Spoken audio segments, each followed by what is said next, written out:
Stéphanie m'a posé la question: quel est votre projet pour Paul Bert? Priorisez-vous le centre administratif au détriment de l'école?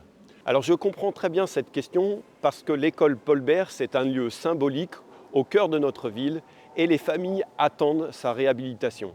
Et je vous rassure, c'est la rénovation de l'école qui est la priorité numéro 1 et l'étape numéro 1 de ce projet. Pour avoir une école avec de grands espaces, des salles scolaires et périscolaires modernes avec des matériaux durables. Ce qu'il faut comprendre, ce n'est pas un simple projet de rénovation.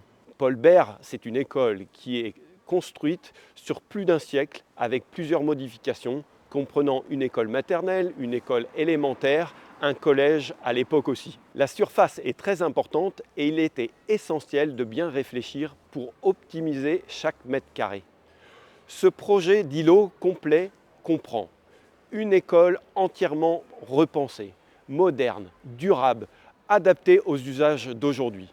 Le centre administratif regroupant des services municipaux aujourd'hui éclatés dans plusieurs bâtiments vétustes.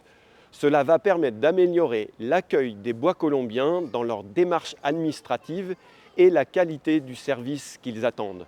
Pour les agents, ce sera de meilleures conditions de travail tout en réduisant l'impact carbone de nos services. Enfin, un parking souterrain et un réaménagement complet des abords. Alors oui, cela prend du temps parce que c'est un chantier très lourd sur un site contraint avec la volonté de garder les façades qui est un élément de notre patrimoine auquel nous sommes attachés.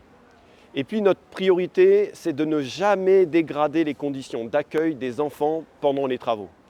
L'appel d'offres est en cours et les travaux démarreront à l'issue de la phase de conception. Et puis, nous avons entendu les bois colombiens. La passerelle pour relier la mairie au centre administratif, prévue initialement dans le projet, est désormais une simple option. Le projet Paul Bert est une promesse du programme pour lequel la majorité a été élue en 2020. Et je le rappelle, ce projet a été voté par l'ensemble des élus de la majorité, y compris ceux qui aujourd'hui prennent leur distance pour des raisons qui leur appartiennent.